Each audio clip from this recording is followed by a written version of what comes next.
ici consistera à parler à ton frère pour le sortir du péché. Et non pas à lui parler pour l'enfoncer davantage. Les gens, toi tu es un païen frère. Je pensais que tu étais sauvé, mais toi, maintenant toi j'ai la frère. Tu es du diable frère, tu vas là frère. Frère, c'est pas un langage à utiliser. Tu lui dis qu'il va aller en enfer. Parce que toi tu as le pouvoir de l'en sortir.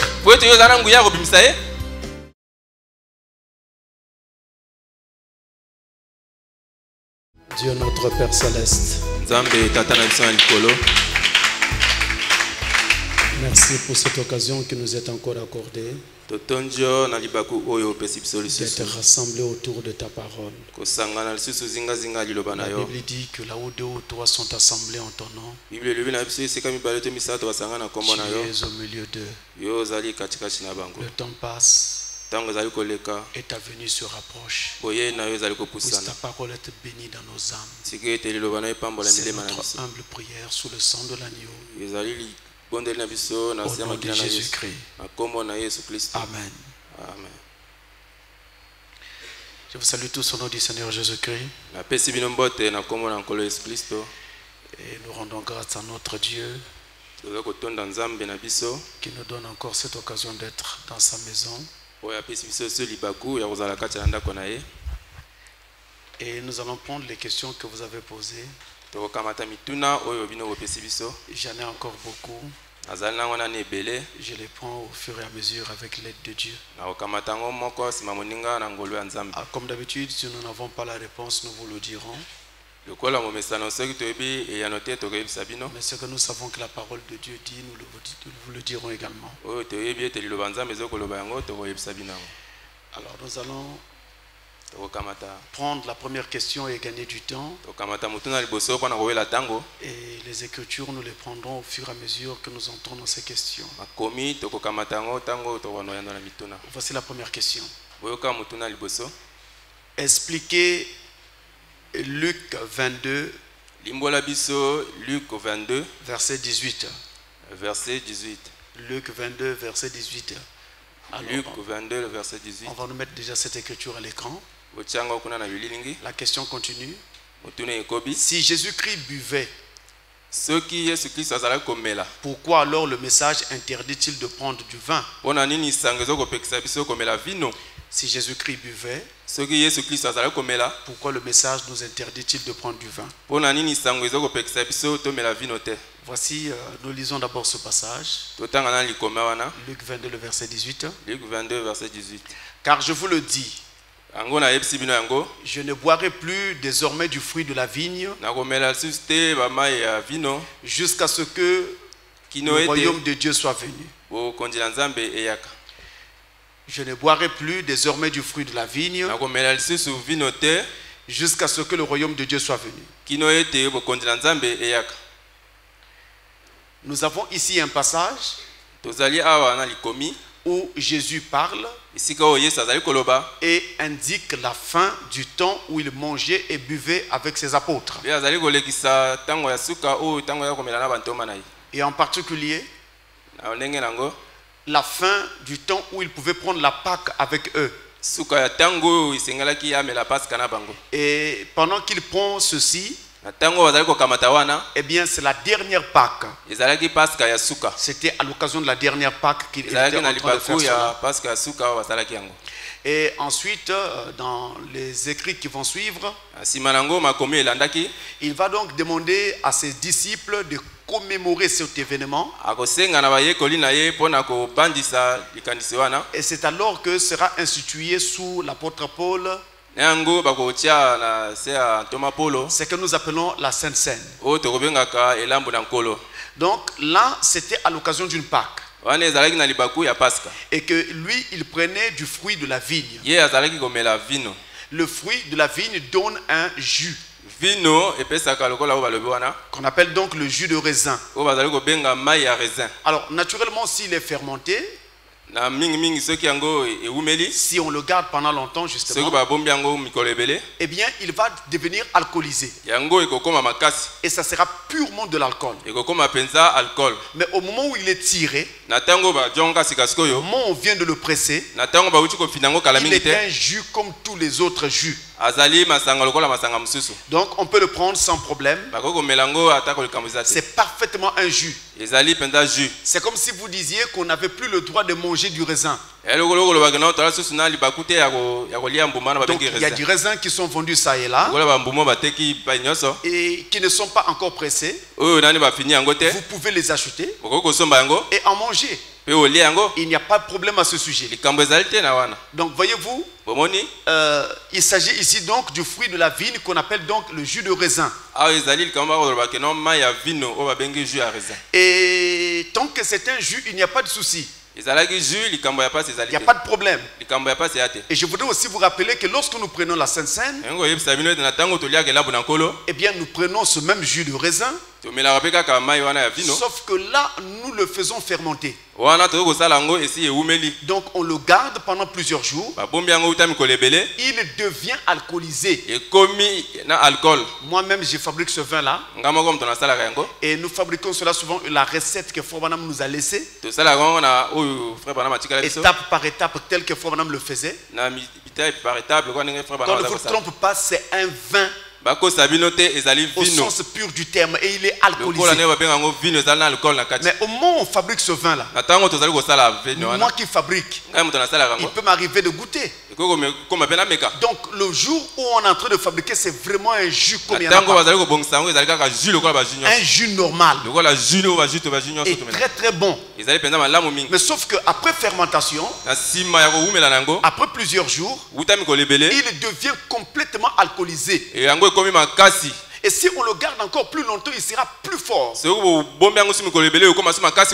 Donc en général, ce que nous faisons, c'est que nous prenons 2 semaines avant la Sainte Seine pour fabriquer ce jus-là. Et il nous faut à peu près 10 à 12 jours, sinon 10 à 12 jours pour fabriquer ce jus. Alors on essaie de se caler. À partir du 31 décembre, nous reculons. À partir 31 décembre, on recule dans le temps. On doit prendre une marche d'à peu près 12 à 14 jours et on commence la fabrication de notre jus. Parce que après, si on prend trop de temps, je prends un cas, si on prenait 1 mois à l'avance ou 2 mois à l'avance, ce jus sera tellement fort, tellement alcoolisé qu'on ne sait pas ce qui va se passer dans l'assemblée quand les gens vont prendre ce jus. Vous pouvez arriver, quelqu'un prend ça, il rentre en transe. Et vous penserez que non, il est sous l'onction. Non, non, là c'est l'effet de l'alcool. Alors, lorsque on vient de le tirer, c'est un jus normal. Mais lorsque il est gardé pendant un certain temps, ça devient de l'alcool. Et en général, eh bien, les Hébreux prenaient ce genre de jus là pendant qu'il était nouvellement tiré. On l'appelle jus de raisin.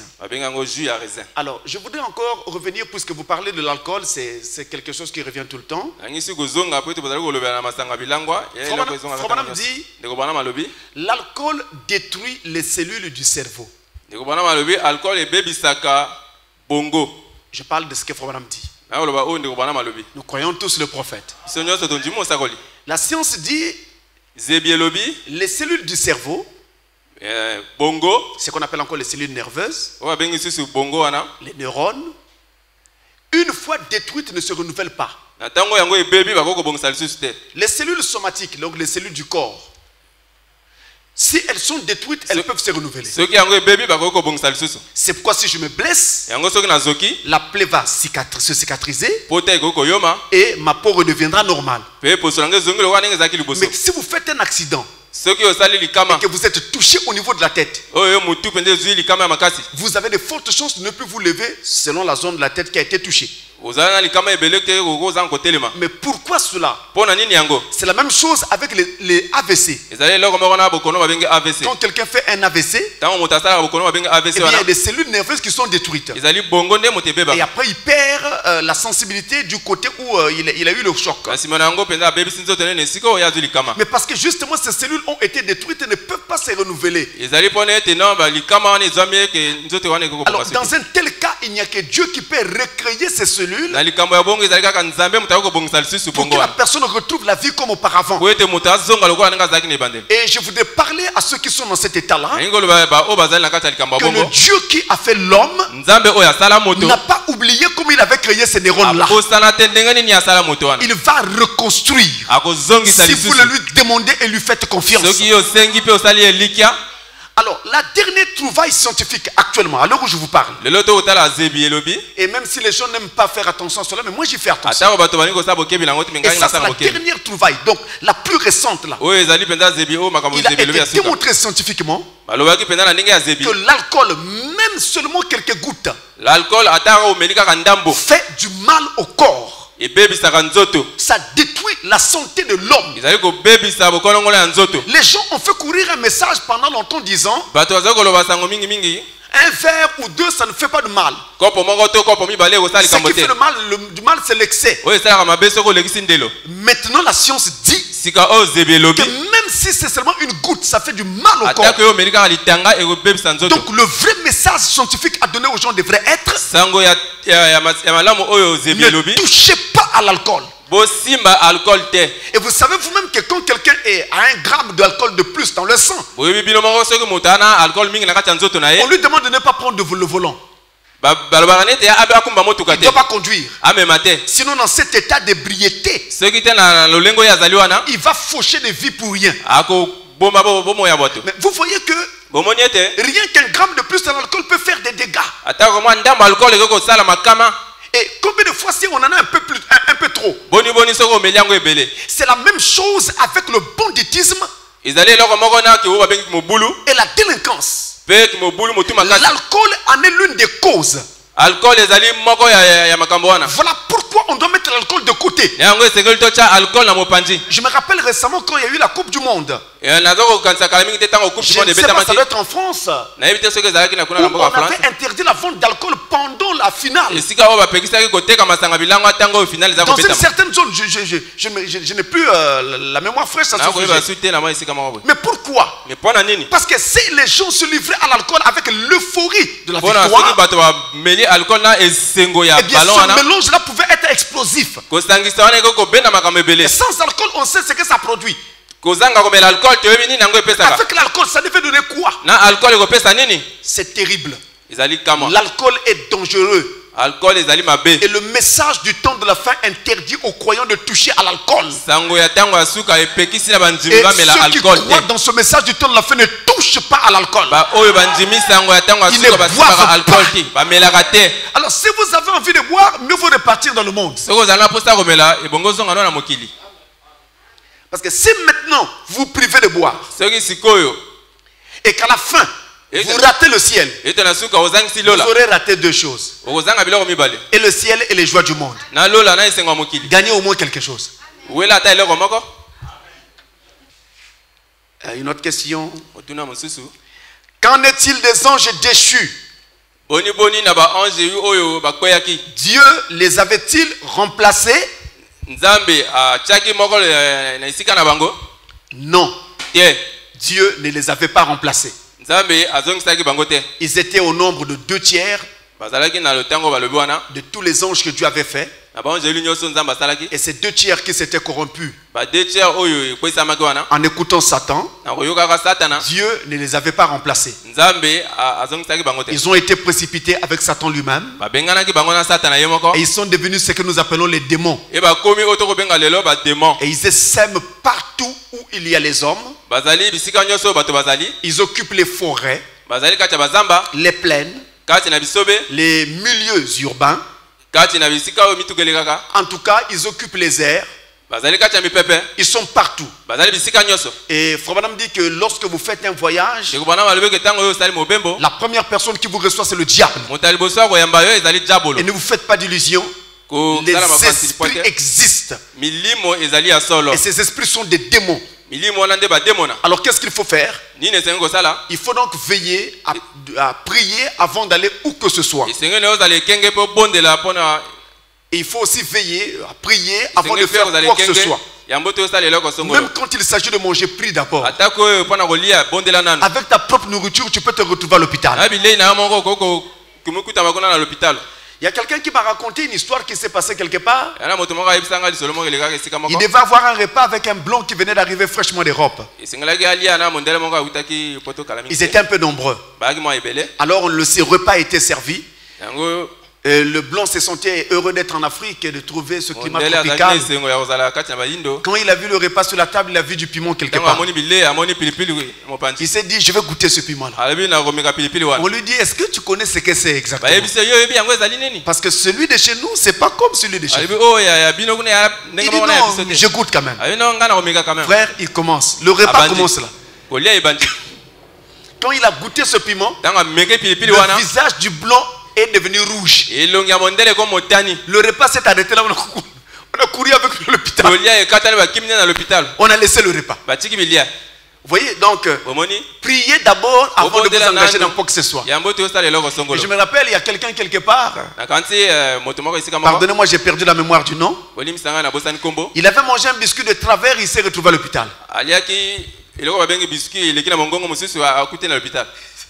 J'ai oublié le nom. Je voudrais seulement dire, prier avant toute chose. Même avec ta propre nourriture, Satan peut te faire du mal. Même ta propre nourriture. Amen. Les démons sont partout. Une autre question très rapidement. Pouvez-vous expliquer 2 Corinthiens 13, verset 4. 2 Corinthiens 13, verset 4. 2 Corinthiens 13, verset 4. 2 Corinthiens 13, verset 4. De quelle faiblesse à quelle faiblesse Paul faisait-il allusion? Alors ici, pour répondre à votre question, il me faut prendre les 10 premiers versets de ce chapitre. Si on s'arrête au verset que vous avez indiqué, nous aurons du mal. Donc, nous relisons ce passage. Mais nous lisons ce passage en partant du verset 1 et nous descendons jusqu'au verset 10. 2 Corinthiens 1, verset 13 plutôt. 2 Corinthiens 13. 2 Corinthiens 13, verset 1 à 10. Verset 1, voilà ce qui est écrit. Je vais chez vous pour la 3e fois. Toute affaire se réglera sur la déclaration de 2 ou de 3 témoins. Lorsque j'étais présent pour la 2e fois, j'ai déjà dit, et aujourd'hui que je suis absent, je dis encore d'avance à ceux qui ont péché précédemment et à tous les autres que si je retourne chez vous, je n'userai d'aucun ménagement. Non, je serai sans pitié. Puisque vous cherchez une preuve que Christ parle en moi, lui qui n'est pas faible à votre égard, mais qui est puissant parmi vous. Alors suivez le verset 4. Car il a été crucifié à cause de sa faiblesse, mais il vit par la puissance de Dieu. Nous aussi, nous sommes faibles en lui, mais nous vivrons avec lui par la puissance de Dieu pour agir envers vous. C'est ça le verset 4. C'est l'objet de la question. Donc on demande de quelle faiblesse on parlait ici. Je relis le verset 4 et je continue. Car il, Christ, a été crucifié à cause de sa faiblesse, mais il vit par la puissance de Dieu. Nous aussi, nous sommes faibles en lui, mais nous vivrons avec lui par la puissance de Dieu pour agir envers vous. Examinez vous-même. Examinez-vous vous-même pour savoir si vous êtes dans la foi. Éprouvez-vous vous-même. Ne reconnaissez-vous pas que Jésus-Christ est en vous? À moins peut-être que vous ne soyez reprouvés. Non, peut-être que vous êtes tombé dans la foi. Mais j'espère que vous reconnaîtrez que nous, Nous ne sommes pas reprouvés. Cependant, nous prions Dieu que vous ne fassiez rien de mal. Non pour paraître nous-mêmes approuvés, mais afin que vous pratiquiez ce qui est bien et que nous soyons comme reprouvés. Car nous n'avons pas de puissance contre la vérité. Nous n'en avons que pour la vérité. Nous nous réjouissons lorsque nous sommes faibles, tandis que vous êtes forts. Et ce que nous demandons dans nos prières, c'est votre perfectionnement. C'est pourquoi j'écris ces choses étant absent, afin que présent, je n'ai pas à user de rigueur selon l'autorité que le Seigneur m'a donnée pour l'édification et non pour la destruction. Alors voilà, au travers de ces 10 versets, nous pouvons trouver de quelle faiblesse l'apôtre Paul ici était en train de parler. Et notez qu'il parle ici de 3 entités. Il parle de Christ, il parle de lui Paul et des autres ministres, et il parle du peuple. Alors nous avons 3 entités sur lesquelles donc sont mentionnées force et faiblesse. Et il est écrit que Christ a été crucifié à cause de sa faiblesse. Quelle faiblesse? La chair. Parce qu'il était devenu péché à cause de nous. Par la chair, il était faible. Il prit nos péchés. Et en prenant nos péchés, il fut crucifié. Et il fallait qu'il soit crucifié, nos péchés sur lui, afin que nous ayons par sa grâce le salut. Voilà ce qu'il a été fait. Et maintenant, eh bien, c'est dans la chair dont il est question justement de cette faiblesse. Et quand Paul parle de force ou de puissance, eh bien, il parle ici de la rigueur qu'il va devoir user lorsqu'il arrivera donc parmi ses frères-là, le peuple. Et qui va trouver que parmi eux, beaucoup sont en train de se vautrer dans le péché. Il montre que je ne serai pas faible. Je vais user de rigueur avec vous. Je serai vraiment dans toute ma force. Je vais user de puissance. Il s'agit de rigueur dont il parle. En d'autres termes, il ne va pas les ménager par rapport à leur péché. Et je dois vous dire que si un frère vous dit que vous avez péché ici ou là, eh bien ça montre tout simplement qu'il vous aime. Il vous aime. Et c'est pourquoi il vous parle ainsi. Et la Bible montre que lorsque vous voulez montrer à un péché ou à un péché à un frère ou une soeur, veillez sur vous-même, afin qu'après avoir montré à votre frère ou votre soeur son péché, que vous n'ayez pas vous-même à faillir, à être pris dans le même piège. Ne l'oubliez pas. C'est pourquoi tout doit se faire toujours par amour, dans un esprit de prière, et avec le sentiment de chercher à ce que son frère soit sauvé, mais pas pour chercher à le dénigrer, à le rabaisser et à montrer que c'est vous qui êtes quelque chose. Si vous faites cela, vous allez mordre la poussière. Tôt ou tard, vous allez mordre la poussière. Parce que Dieu vous montrera que vous n'êtes qu'un homme et que nous avons tous besoin de son salut et de son secours à lui. Ne vous jugez pas les uns les autres, mais priez les uns pour les autres. Et d'ailleurs, c'est cela l'ordre que nous avons reçu.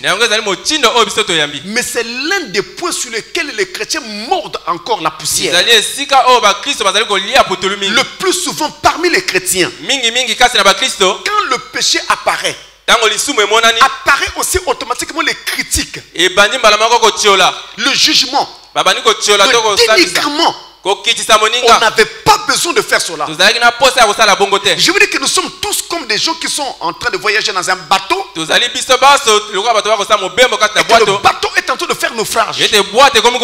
Dans ces conditions-là, on ne connaît plus les gens d'après leur nationalité ou leur ethnie. On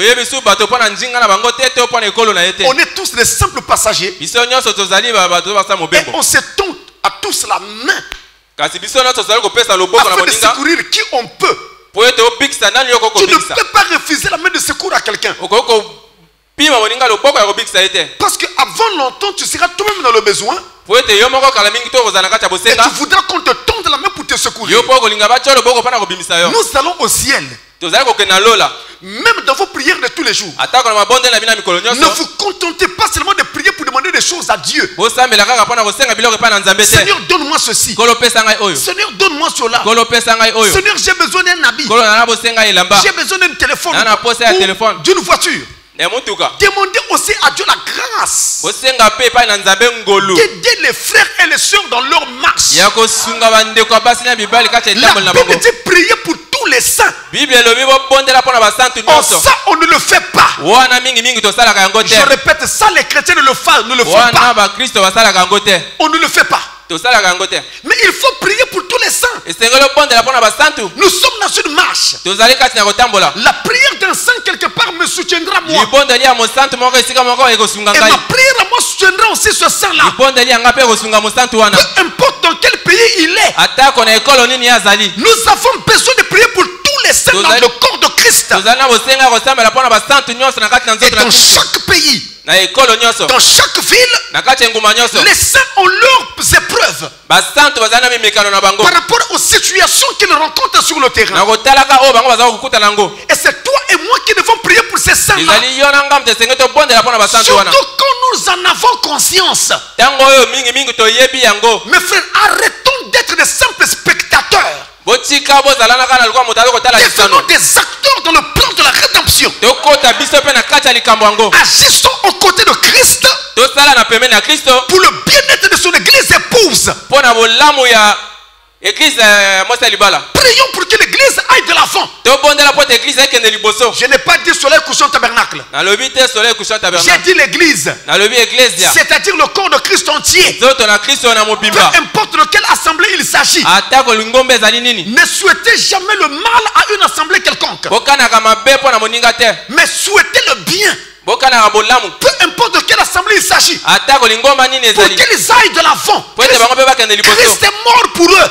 Christ n'est pas mort que pour toi. Et souvent quand nous apprenons qu'il y a telle chose mauvaise qui s'est passée dans telle assemblée, au lieu de pleurer, les chrétiens se réjouissent. Et ils courent partout en train de raconter ce qui est arrivé. À la fin, en quoi avez-vous servi Christ? J'ai besoin des gens qui peuvent comprendre qu'un chrétien c'est quelqu'un qui est mature. Il est équilibré. Il sait que ça a coûté à Jésus les couronnes d'épines pour sauver les gens. C'était dur.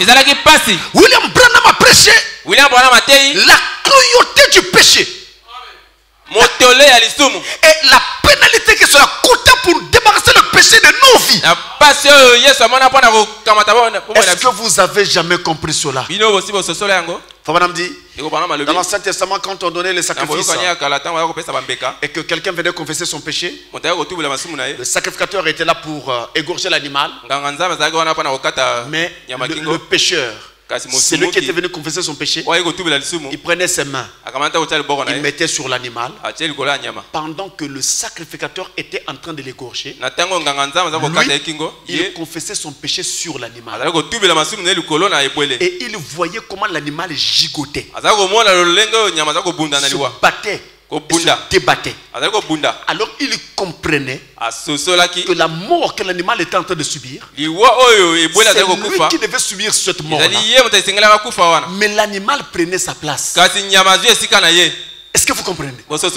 Et donc quand il sort de là, dans sa mémoire, dans sa pensée, il est marqué par la mort de cet animal. C'est vrai qu'il recommettait le péché simplement parce que le sang de l'animal ne pouvait pas enlever le péché. Mais cette image-là restait. Et le prophète dit que celui qui passe près de la croix fait exactement la même chose. Il se rend compte que Christ est mort à sa place. Il voit ce que ça a coûté à Christ. Tenez, de tous les films de Jésus de Nazareth que nous avons sur le marché, le plus réussi, c'est le dernier film de Mel Gibson, La Passion du Christ. Si vous voyez ce film-là, je vous dis, vous pleurerez. Même les autres films qu'on a tournés sur Jésus ne retracent pas la réalité comme nous avons cela dans La Passion du Christ. En tout cas, vraiment, c'est réussi. Et quand on le fouette dans La Passion du Christ, vous verrez comment ils utilisent le chant à 9 cordes. Le fouet qu'ils avaient avec 9 cordes, il y avait des pointes de plomb dans ce fouet-là. Donc quand on frappe, les pointes rentrent dans la chair. Et quand on tire, ça arrache la chair. Ça, c'est un film. Mais dans la réalité, c'est ce qui se passait. Et c'était pénible. C'était pour le péché que toi tu commettais. C'était pour le péché que l'autre frère commettait. C'était dur, mes frères. Ne nous amusons pas avec cette chose-là. Ça coûtait cher à Dieu. Même la Bible dit que ça lui a coûté son fils unique. Ne vous réjouissez jamais du malheur des gens. Ne vous réjouissez jamais de la chute des enfants de Dieu. Peu importe qu'ils soient d'accord avec vous ou pas, qu'ils soient de la même église que vous ou pas, ne critiquez pas, n'injuriez pas. Son salut a coûté très cher à Dieu. Ça a coûté son fils unique. Arrêtez de parler comme les païens qui chaque fois ils disent voilà, c'est vous qui priez, vous qui priez, voilà comment vous faites, vous qui priez. C'est un langage païen. On ne doit pas parler ainsi. La marche avec Christ est un processus. C'est là où toi tu es déjà arrivé. Peut-être que moi je ne suis pas encore arrivé. Mais ne dis pas que je n'arriverai pas. Parce que je ne suis pas encore à ton niveau. Non, tu n'as pas ce droit-là. Tu ne peux pas mettre un point final à ma vie ou à ma marche. Il n'y a que Christ qui peut mettre un point final à la vie de quelqu'un. Aimez. Pardonnez. Ne vous occupez pas de ce que les gens disent et font. Ne vous occupez pas de cela. Mais entre-temps, comme dit Paul, lorsqu'il faut parler avec un frère parce que vous avez vu qu'il y a un mal en lui, dites-lui la vérité. Ne l'injuriez pas. Et vous n'êtes qu'à deux. Tu lui parles avec amour. Attention, l'amour ici consistera à parler à ton frère pour le sortir du péché. Et non pas à lui parler pour l'enfoncer davantage. Les gens, toi tu es un païen frère. Je pensais que tu t'es sauvé, mais toi tu as géré la frère. Tu es du diable frère, tu vas la frère. Frère, c'est pas un langage à utiliser. Tu lui dis qu'il va aller en enfer. Parce que toi tu as le pouvoir de l'en sortir. Est-ce que toi tu peux le sauver? Donc nous faisons très mal. Il y a une chose qui me cœur profondément. Je me pose des questions, où est-ce que nous en sommes? Quand je vois le niveau spirituel des pasteurs, c'est eux qui conduisent le peuple de Dieu. Mais c'est les premiers à se voter dans de tels comportements. Je me pose beaucoup de questions. À quel niveau on amènera les enfants de Dieu quand soi-même on n'est pas là? Et qu'on agit comme un enfant. Je me pose des questions. Parlez avec amour. Et après avoir parlé avec votre frère ou votre soeur dans l'amour, vous n'êtes qu'à deux. Ensuite vous priez ensemble. Et quand tu te retires de là, tu as deux choses à faire. Première chose, tu ne dois jamais en parler à quelqu'un d'autre. Jamais. Même si tu apprends que ce frère-là t'a injurié. Jamais. C'est ça la maturité. Vous parlez de l'adoption, c'est ça. Ça, c'est la nature d'un fils adopté. Ensuite, vous continuez à prier pour votre frère sans qu'il ne sache que vous êtes en train de prier pour lui ou pour elle. Pendant tout ce temps-là, afin que Dieu ajoute davantage. Voilà le vrai christianisme.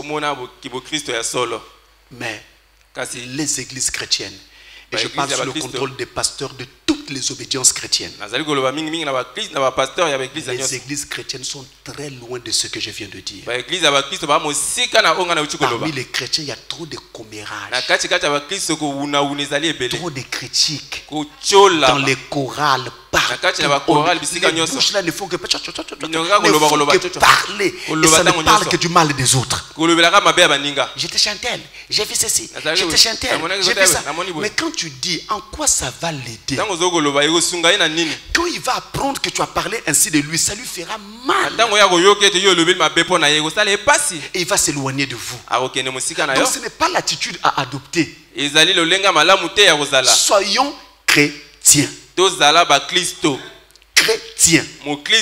Frère Branham a dit être chrétien, c'est être comme Christ.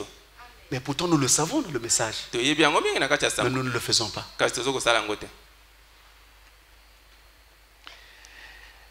Une autre question. Ici, shalom pasteur. Quel est votre avis concernant un frère et une sœur qui entretiennent une relation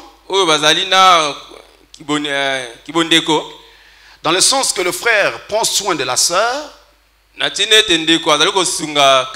en tout et pour tout, et les parents de la sœur connaissent déjà le frère. Les parents de la sœur connaissent déjà le frère. Mais le frère n'est jamais allé voir le pasteur. Peut-on considérer cela comme une faiblesse? Non, ce n'est pas une faiblesse. C'est un manquement grave. Et qui peut cacher une vie impure.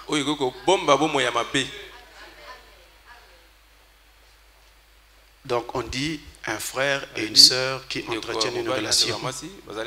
Les parents sont au courant.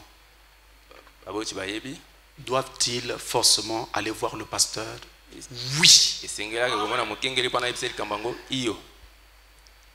Lorsque je découvre qu'un frère et une sœur se sont fortement aimés, je n'aime pas que ça se passe n'importe comment avant. Mais quand je découvre qu'ils se sont fortement aimés, la chose à faire, c'est d'aider les gens et non pas de juger les gens. Donc, je conseille à ces frères-là de voir le pasteur, de briser le sceau, et ensuite nous allons immédiatement entamer le processus du mariage. Les gens qui sont tombés dans cette affaire-là sur lesquels j'ai travaillé, je leur dis, mon frère, je comprends. Maintenant, on va passer au mariage. Non, pasteur, je n'avais pas pensé à ça. Quoi? Mais tu avais pensé à quoi? Tu avais pensé à quoi? J'ai dit, je ne vous punis pas. Je veux que vous puissiez vous mettre en ordre. On fait quoi? On passe au mariage. Mais pasteur, mais je ne suis pas prêt. Mais tu savais que tu n'étais pas prêt. Pourquoi tu es allé déranger la pauvre sœur? Tu es encore à l'école. Tu ne travailles pas. Tu n'as pas un chez toi. Tu es encore sous-logé. Donc quand tu vas épouser la soeur là, tu vas l'amener là où tu vis avec tes parents. Dans ta chambre d'enfance et sur ton lit d'enfance. Et sur ton matelas d'enfance qui est court comme ça. Faites pas des choses pareilles. Il faut que vous y pensiez. Si vous voulez vous marier, soyez sûr que vous êtes prêts. Et ici, être prêt se passe à deux niveaux. Il y a le niveau spirituel. Vous devez être sûr que vous êtes né de nouveau. Ensuite, il y a le niveau physique et matériel. Vous devez être sûr que vous avez suffisamment de foin dans vos bottes. Dans vos bottes. Si tu vas à la banque, on ne sait pas toujours si tu vas encore récupérer ça. Pour aller vous engager. Le mariage demande de l'argent. Un jour, un frère est venu me voir et dit, pasteur, je vais me marier. Il essaye avec une soeur, la soeur dit non. Change. Essaye avec une autre soeur, la soeur dit non. Dit, pasteur, elles sont toutes en train de refuser, je fais comment? Il dit, tu vas vers une autre. Mais qui vous a dit que si vous venez dire à une soeur, je vais t'épouser, elle doit obligatoirement dire oui? Au nom de quoi? Comme on dit en Kikongo, Neikiange.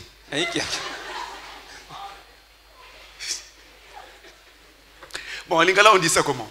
Elle n'est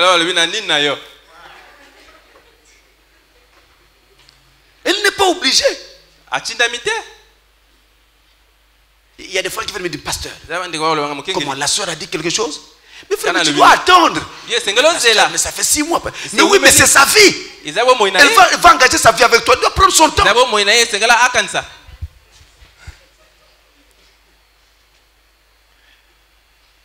Donc, après il vient me dire, bon, quand il part, je dis, il faut chercher une autre. Il arrive, il m'amène une très belle fille. Je vous dis bien une belle fille. Alors on dit qu'il faut jeter des fleurs aux gens quand ils sont encore vivants. Sérieusement, frère, je ne m'amuse pas. Après il me dit, pasteur, c'est celle-là que je vais épouser. Alors moi je me suis étonné. Toutes les sœurs là ont refusé. C'est cette belle fille là qui accepte. Je reste calme là. J'étais en train de... Je ne comprenais pas comment ça se passe. L'alchimie était comme je ne comprenais rien. Bon d'accord. Je demande à la sœur, tu aimes le monsieur là? Pasteur, je l'aime. Tu veux vraiment l'épouser? Pasteur, je veux l'épouser. Toutes les questions que je pose à la sœur étaient sur la positive. Alors je ne savais plus ce qu'il fallait faire. Bon, d'accord. J'ai dit au frère, mais je veux que tu saches une chose. Le mariage demande aussi de l'argent. Tu as beau être viril, ça ne suffit pas. Tu as beau être fort, ça ne suffit pas. Il faut aussi l'argent. Parce que quand vous allez être dans la maison, vous verrez que la vie deviendra différente. Il faudra de l'argent pour manger. Parfois vous ne pensez pas un peu à tout ça. Il faut de l'argent pour manger. La journée, ça fait combien pour faire le marché? Combien? 5 000, hein? Fois 30 jours, ça fait? Et on gagne combien? D'accord. Après, vous ajoutez les maladies qui arrivent sans demander la permission. Ça ne donne pas rendez-vous que je viendrai samedi. Et sur l'argent que vous avez préparé pour manger, vous allez encore prendre une partie pour l'acheter. Les médicaments. Après, il n'y a plus rien à manger. À côté, quand naissent les enfants, l'école. Après, tes parents ou les parents de la soeur appellent. Ici, voilà, tout ça. Quand vous regardez à l'intérieur, c'est vide. Après, tu dis à la soeur, il faut convaincre tes parents, on va voir.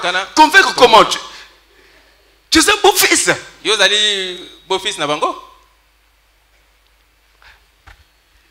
J'ai dit tout ça à ce jeune couple-là. On finit. Ils ne se sont même pas encore mariés.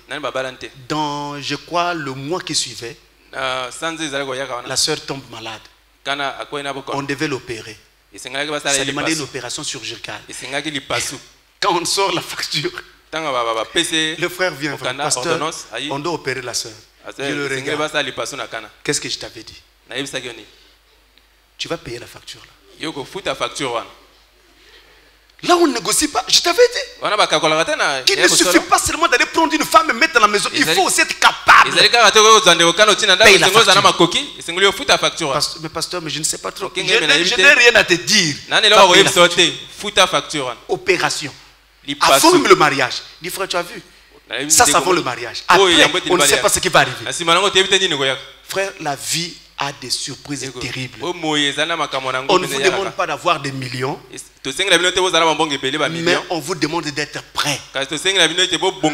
Soyez sûr que la fille d'autrui que vous allez prendre pour amener chez vous, elle va manger à sa faim, elle va dormir correctement, elle sera habillée comme il faut. Soyez sûr de ça. Ne venez pas dire au pasteur, non pasteur, tu vois, la soeur n'a pas de foi.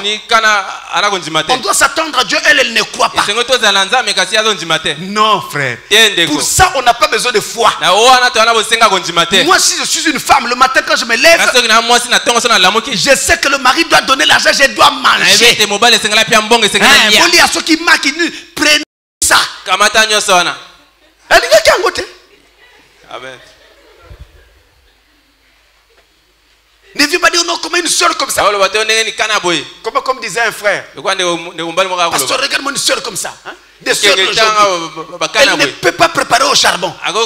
Elle ne peut pas préparer avec du bois. Il faut seulement le gaz. Même le haricot, elle fait bouillir sur le gaz. J'ai dit au frère, mais c'est correct. C'est en ordre. Mais elle ne veut pas la fumer. C'est un ange.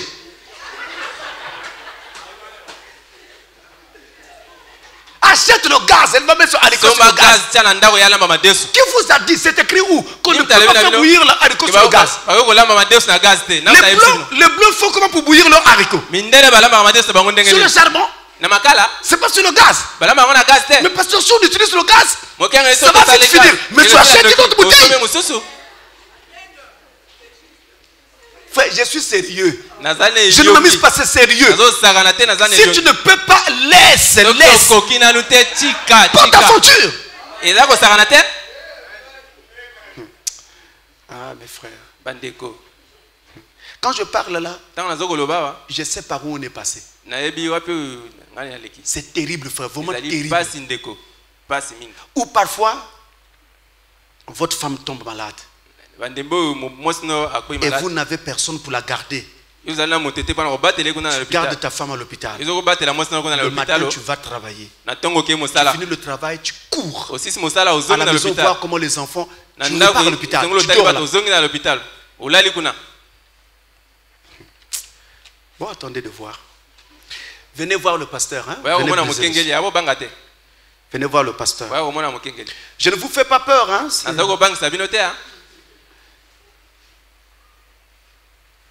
C'est bien, il faut vous marier.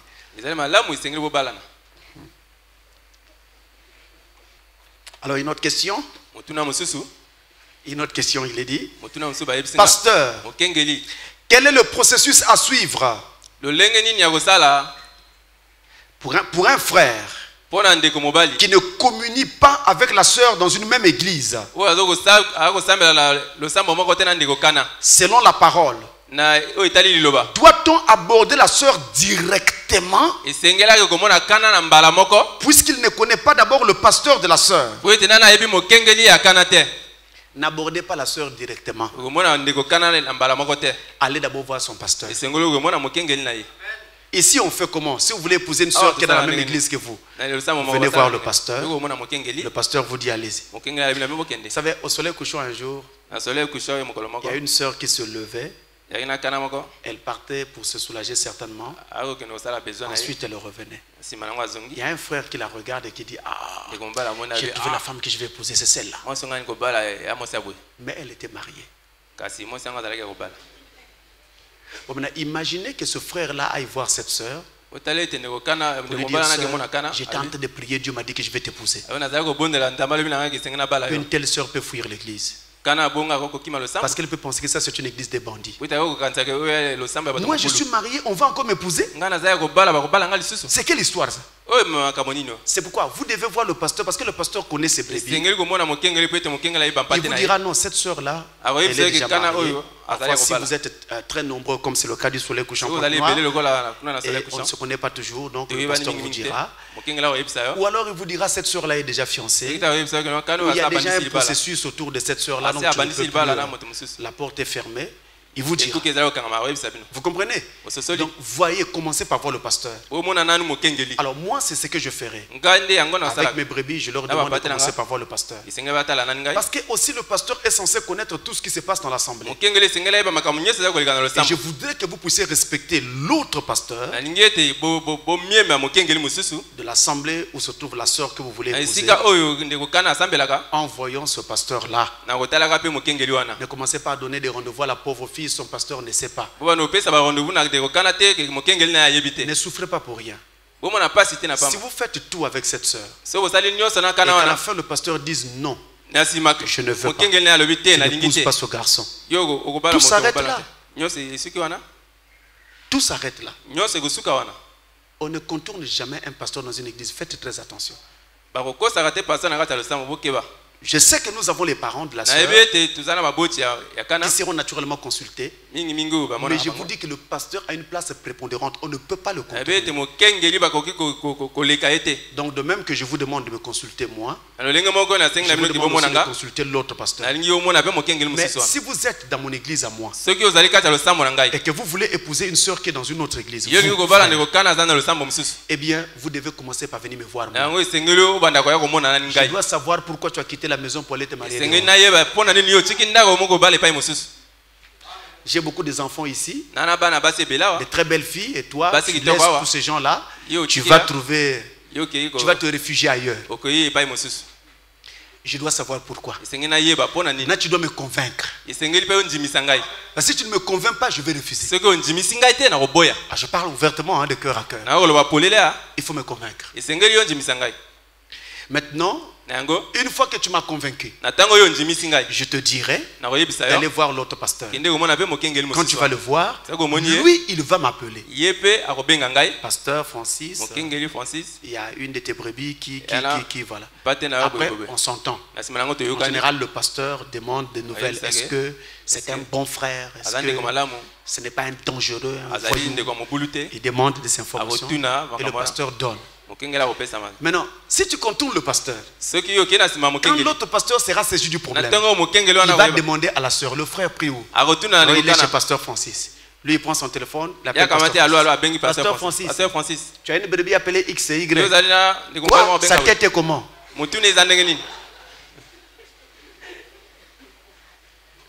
Je vous parle sérieusement. Après, le pasteur peut dire, frère, pasteur, tika. Ne lui ouvre pas la porte. Un jour, il y a un frère qui a quitté, il n'a pas quitté l'église, mais il disparaît de la ville.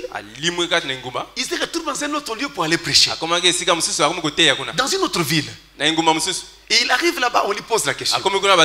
Tu viens de quelle église? Soleil couchant. Ah, pasteur Francis. Okay, je vais l'appeler. Le pasteur de là-bas m'appelle.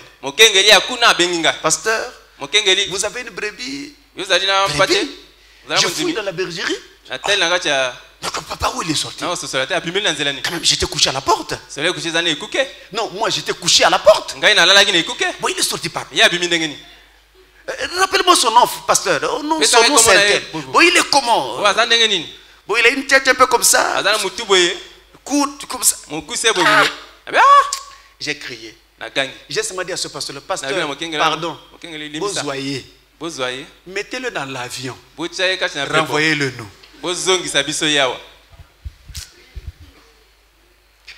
C'est tout ce que je lui ai dit, je n'avais plus de mots.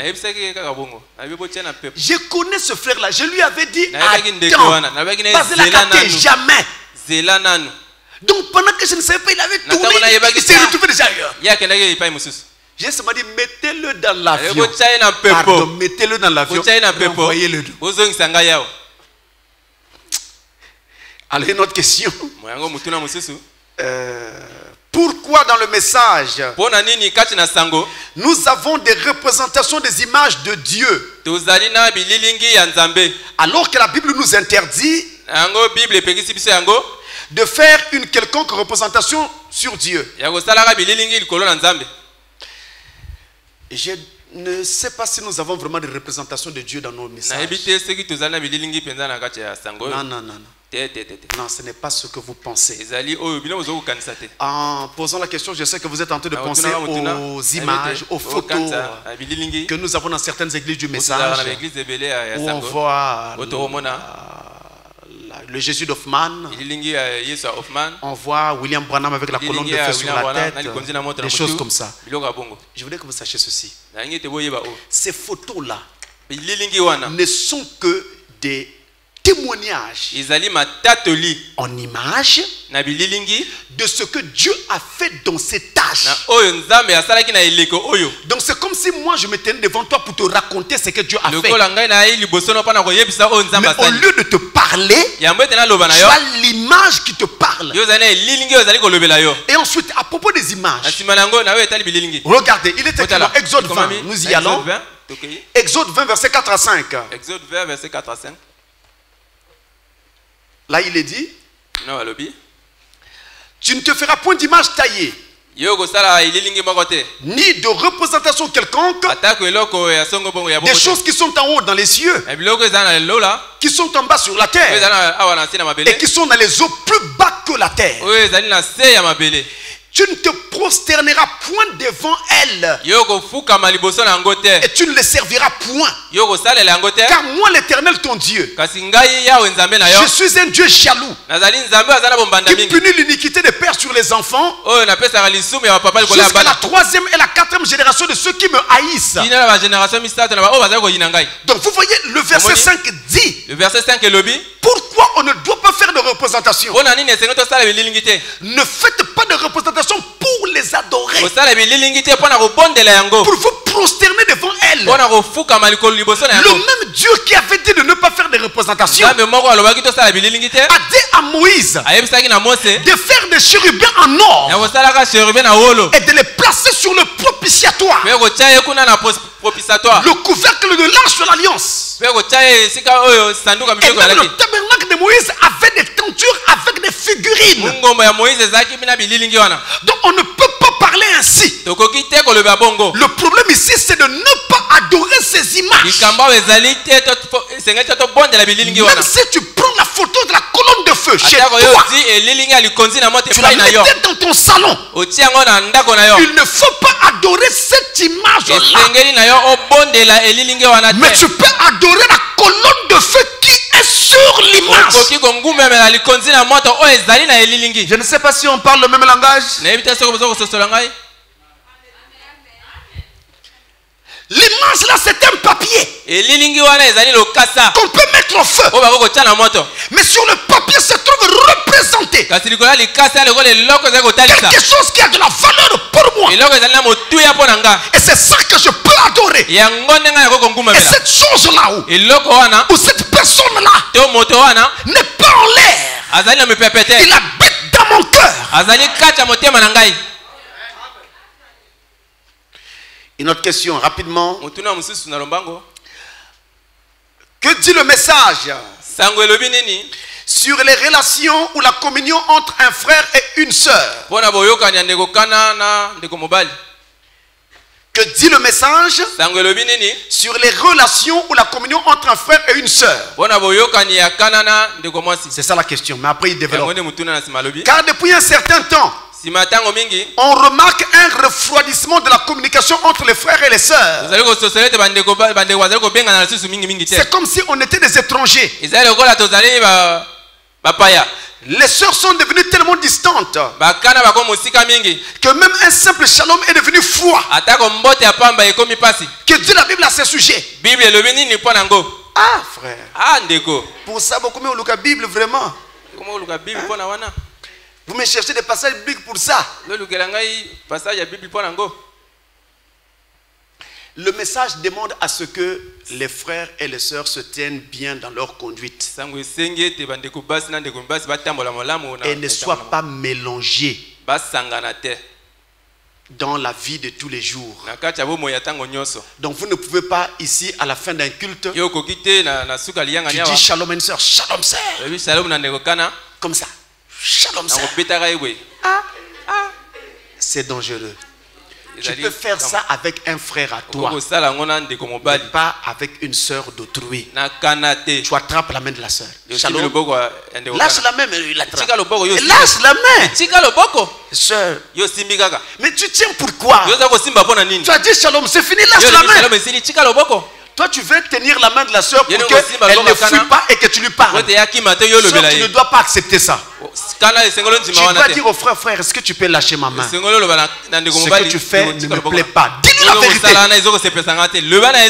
Ce n'est pas correct. Est-ce que nous sommes d'accord? Laissez les sœurs tranquilles. Quand vous serez prêts, venez.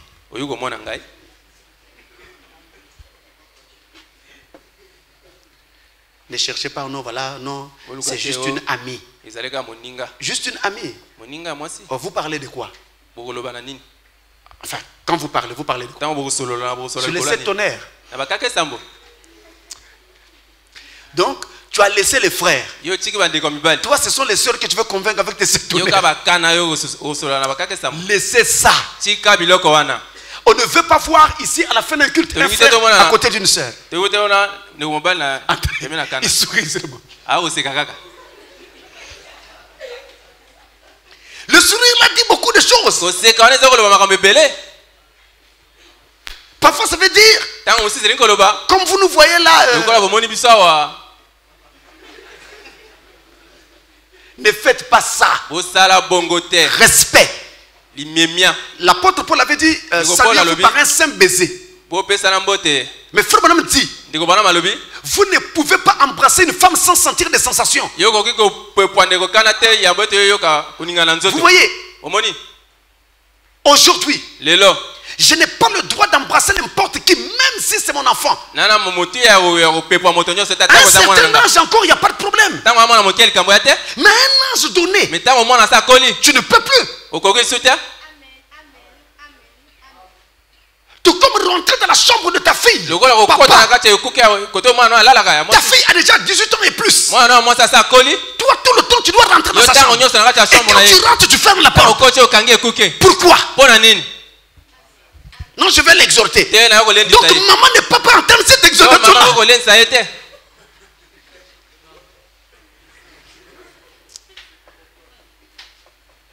Ne faites pas ça. Si mon enfant est encore un tout petit enfant, même s'il est garçon ou fille, je peux l'embrasser, il peut sauter sur moi, il fait tout ce qu'il peut faire. Mais quand c'est déjà une grande fille, attention, attention, ça peut mal se terminer. Attention, évitons des problèmes. Et dans l'assemblée, gardons l'ordre de cette façon-là. Ça nous permettra de vivre mieux en Christ. Et frère, regardez vous-même. C'est parce que vous n'êtes peut-être pas encore papa pour certains. Mais quand vous le serez, tu viens avec ta fille à l'église. Toi, tu es papa. À la fin du culte, tu vois ta fille. C'est le culte, hein? On a fini. Mais tu vois ta fille dans un coin avec un frère. Ils sont en train de parler de 7 tonnerres. Comment tu vas te sentir? Après un moment donné, tu vas voir le papa là, le front se ferme. Il commence par sa fille. C'est quoi avec le frère là? Oh non, papa, il m'expliquait le 7e saut. Tu vois comme le 7e saut est triple, papa? Il y a un mystère triple dedans. Je ne comprenais pas. Donc le frère là est devenu le pasteur.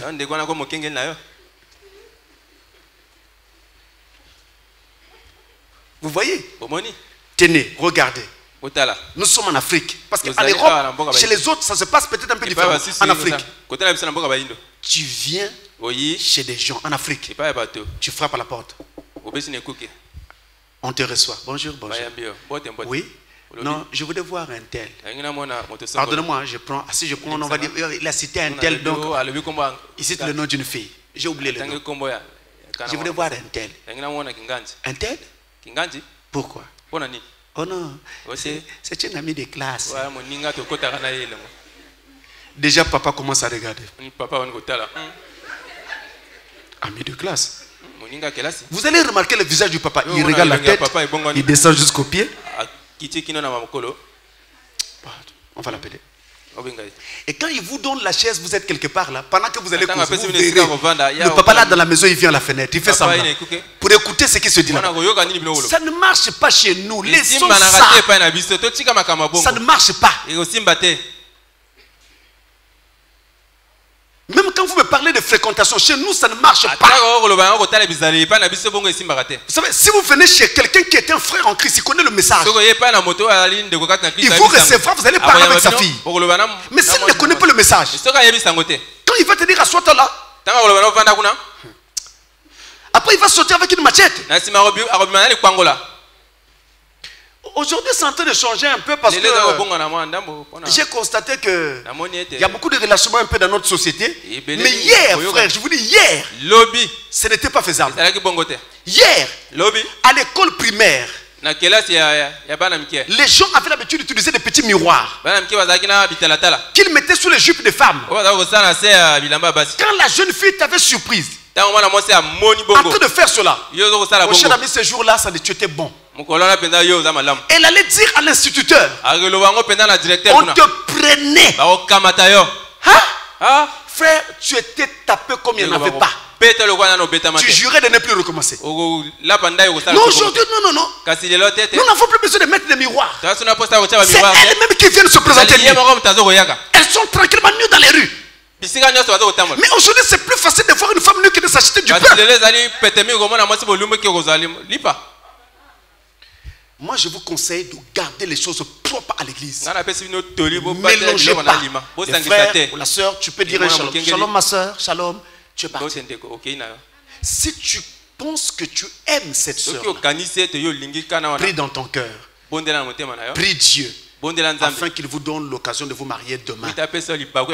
Mais ne crée pas quelque chose qui pourrait faire que ça se termine mal. Alors, une question ici très importante. C'est une question que beaucoup d'enfants de Dieu se posent. Je vais essayer de prendre cela. Je regarde. Shalom, pasteur. Comment reconnaître une personne qui a le Saint-Esprit dans l'âme? Comment reconnaître une personne qui a le Saint-Esprit dans l'âme? Ça, c'est une question que beaucoup d'enfants de Dieu se posent.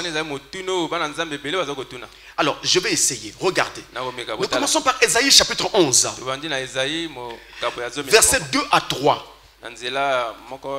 Regardons d'abord ce que c'est que le Saint-Esprit. Ce passage de l'Ancien Testament est un condensé dans lequel vous avez les attributs du Saint-Esprit. Voici donc ce qui est écrit. Ésaïe 11, versets 2 et 3. L'Esprit de l'Éternel reposera sur lui. L'Esprit de l'Éternel, c'est le Saint-Esprit.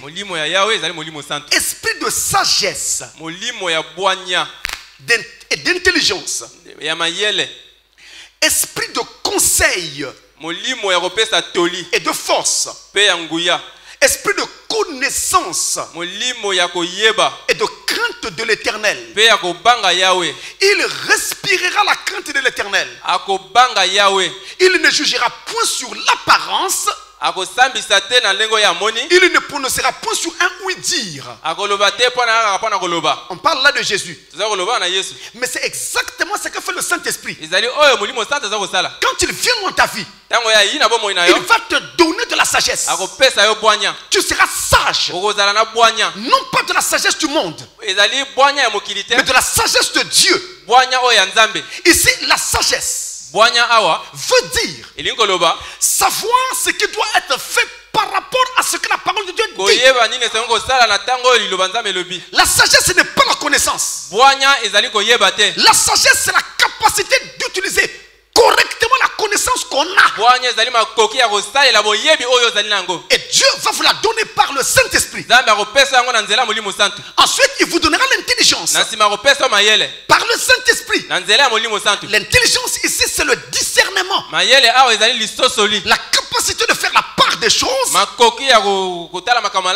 le bien et le mal, et même de voir là où Satan peut se cacher quelque part. C'est ça l'intelligence. Le conseil, esprit de conseil. Oui, conseil. Il va vous rappeler ce que Dieu a dit. Jésus avait dit, quand le consolateur viendra, il vous rappellera tout ce que je vous ai dit. Il vous donnera des conseils sur la base de ce que je vous ai dit. Et là-dessus, sur ce point dont je parle, c'est là que le Saint-Esprit agit dans un cœur comme une voix qui parle. C'est comme si c'était un être humain qui vous parlait. Mais il y a une différence entre cette voix et vos pensées. Chaque fois que cette voix parle, vous verrez que c'est comme si vos pensées s'étaient arrêtées le temps d'une seconde. Ça sort et ça disparaît. Ça apparaît et ça disparaît. Et quand ça vous parle, parfois vous retournez. Mais qui a parlé? Vous voyez, vous vous rendez compte que vous êtes seul. L'esprit fait cela. C'est un esprit de conseil, esprit de force. Il ne s'agit pas de la force de Samson pour aller se battre avec les gens. Les chrétiens ne se battent pas. Les chrétiens ne sont pas dans cet esprit-là. Ici, il s'agit de la force de Dieu pour croire et pour vivre la parole de Dieu. Vivre la parole demande de la force. Tu peux connaître la vérité sur quelque chose, mais pour l'appliquer, c'est une autre affaire. Il faut la force. Et le Saint-Esprit te donne cette force-là. J'aime parler du Saint-Esprit. Quand je parle du Saint-Esprit, je me sens à l'aise. Et je crois que c'est un sujet qui a toute sa place. Et c'est ça le ciel, mes frères. Alléluia. Et on dit esprit de connaissance. Oui, il te donnera la parole. Lorsque le pasteur prêche, il n'est même pas encore arrivé quelque part. Le Saint-Esprit dans le cœur te dit, voilà, il va arriver ici. Il va arriver là. Il va dire ceci, il va dire cela. Et quand tu te retrouves dans une difficulté, le Saint-Esprit sur place te rappelle la parole. Il te rappelle l'écriture. Il est écrit. Il est dit, tu feras, tu ne feras pas. C'est ça qu'il fera. Et quand je marche, je ne suis pas seul. Il est avec moi. Et il m'accompagne partout. Il est aussi écrit que c'est un esprit de crainte de l'éternel. Amen. Crainte de l'éternel. Crainte de l'éternel. Je dois vous présenter ça comme le dit le message de l'heure. Ce n'est pas comme c'est enseigné chez les pentecôtistes. C'est quoi la crainte de l'éternel? Je prends un autre passage. Dans le livre des Proverbes. Proverbes chapitre 8. Le verset 13. Il est écrit. Proverbe 8, verset 13, il est écrit. Voilà, l'écriture est à l'écran. La crainte de l'éternel, c'est la haine du mal. Si quelqu'un a la crainte de l'éternel, il va haïr le mal. Autrement dit, le Saint-Esprit dans ta vie va amener une vie sanctifiée. Tu ne voles pas, tu ne triches pas, tu n'injuries pas, tu ne mens pas. Mentir, tu ne peux pas. Et je vous dis une chose, mes frères. La première chose qui quitte quelqu'un quand il est né de nouveau, c'est le mensonge. La Bible dit, le diable est le père du mensonge. Et quand tu étais dans le monde, tu avais pour père le diable. Et quand tu viens en Christ, tu as pour père Jésus. Mais comment tu peux avoir pour père Jésus et continuer à être un menteur? Non, un chrétien ne ment pas. Je suis sérieux, il ne ment pas. S'il ne veut pas vous dire la vérité, il ne dira pas. Mais malgré tout, il ne mentira pas. Ce n'est pas sa vie. Et dès que vous essayez de mentir, vous sentez comme si vous avez tué quelqu'un. Tout votre système est bouleversé. Ça ne va pas. Ça ne va pas. Ça ne va pas. C'est ça le Saint-Esprit. Voilà ce qu'il produit dans votre vie. Et je continue ici. Dans la brochure, Christ est révélé dans sa propre parole. Christ est révélé dans sa propre parole. C'est prêché le 22 août 65. Paragraphe 27. C'est là à l'écran. Il y a tant de confusion aujourd'hui au sujet de l'évidence du Saint-Esprit. Et ainsi de suite. Satan peut imiter n'importe lequel des dons que Dieu possède. Mais il ne peut pas apporter cette parole mot à mot. C'est là qu'il a échoué dans le jardin d'Éden. C'est là qu'il a toujours échoué. C'est là que c'est la bande sur les faux ouins. La prédication sur les faux ouins. Ou les ouins, ils peuvent être ouins de l'esprit. Parler en langue. Danser. Crier. Prêcher l'évangile. Et malgré tout, un démon. Ah, ça c'est grave. Donc tous les pasteurs ne sont pas forcément de Dieu. Ça c'est le message. Il peut même prêcher et être un démon. C'est l'intérieur qui compte. Quel est ton état d'esprit à l'intérieur de toi? Il ne s'agit pas de ce que tu fais ou ne fais pas. Il ne s'agit pas de péché que tu commets ou ne commets pas. Il s'agit de ton état d'esprit vis-à-vis de Christ à l'intérieur.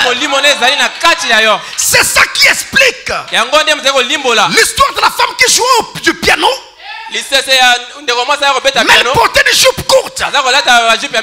Mais la jupe courte, ce n'est pas la parole. Mais William Branham dit qu'elle avait le Saint-Esprit avec sa jupe courte. Pourquoi? C'est l'intérieur. Ça ne veut pas dire que si vous avez le Saint-Esprit, vous irez prêcher et faire ce que vous voulez. Non. Ça veut seulement dire que même si quelque chose ne va pas encore, mais si dans ton intérieur, tu aimes Dieu, tu es attaché à Dieu, Dieu est toute ta vie. Mes frères, c'est ça qui compte. C'est ça qui compte. Ne l'oubliez pas. Je vais rapidement dans la prédication. Aujourd'hui, cette écriture est accomplie. Aujourd'hui, cette écriture est accomplie du 19 février 65. 19 février 65, paragraphe 146. Il est écrit: le Saint-Esprit est la parole de Dieu en vous, qui s'identifie lui-même en acceptant cette parole. En dehors de cela, ça ne peut pas être le Saint-Esprit. Si on dit que c'est le Saint-Esprit et qu'on renie une seule parole de cette Bible, cela ne peut pas être le Saint-Esprit. C'est cela l'évidence pour savoir si vous croyez ou pas. Si vous savez le Saint-Esprit, il ne peut pas nier sa propre parole. Le prophète parle. Toi tu dis non, même si le prophète a dit c'est pas mon affaire. Tu n'as pas le Saint-Esprit. La Bible parle, tu rejettes. Tu n'as pas le Saint-Esprit. Un enfant de Dieu, né de nouveau, ayant le Saint-Esprit, dès qu'il entend que la Bible dit, dès qu'il entend que le prophète dit, il tremble. Il tremble. Parce que c'est la parole, c'est toute sa vie. Le Saint-Esprit est en lui. Le Saint-Esprit est l'auteur de la parole. Et l'auteur de la parole en toi ne peut pas nier sa propre parole. Frère Branham continue. Dans la prédication, ça c'est très fort. C'est très fort, mes frères. Ne manquez pas cela. Question-réponse du 3 janvier 1954. 3 janvier 1954, première partie. Je répète, question et réponse du 3 janvier 1954. Première partie. Paragraphe 166 jusqu'à 172. Je vais lire calmement. Parce que là, c'est fort. Suivez ça. Maintenant, je vais vous donner mon idée de ce que je pense être la chose la plus proche de l'évidence que je connaisse pour savoir qu'un homme est chrétien. Vous savez ce que c'est?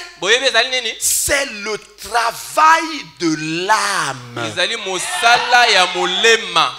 Une personne qui est toujours si affamée et si assoiffée de Dieu, elle est simplement jour et nuit. Elle ne peut le supporter. Elle doit faire quelque chose pour Dieu. Elle est remplie d'amour.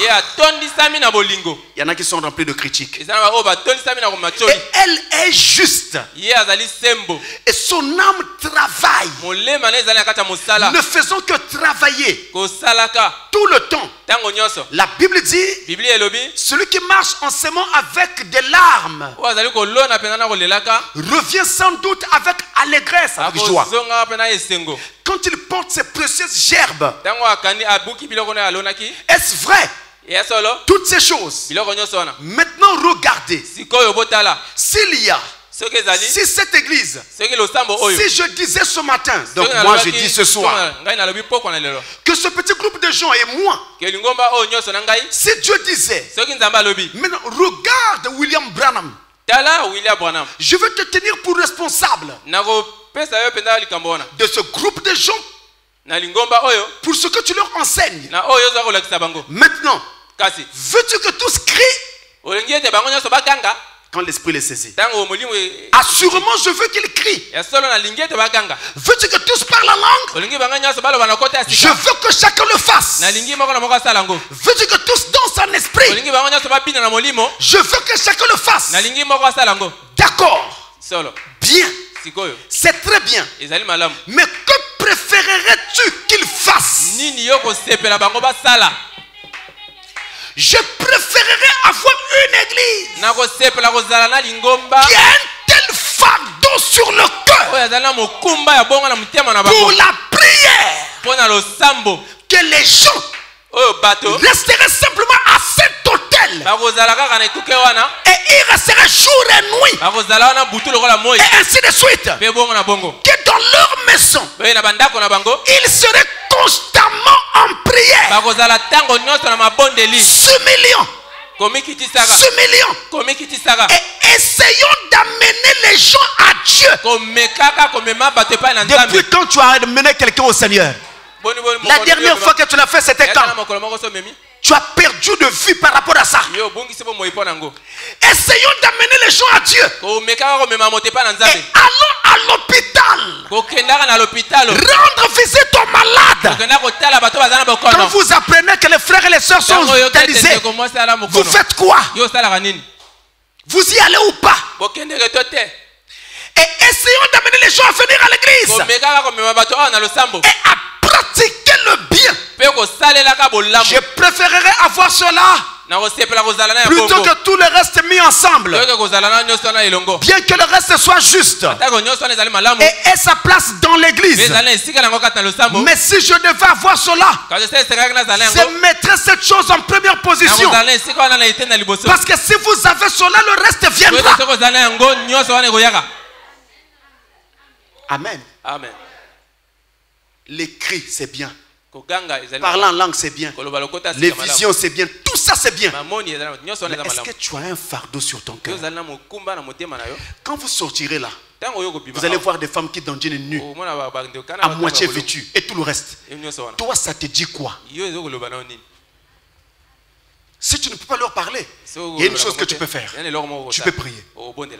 Mais est-ce que tu le fais?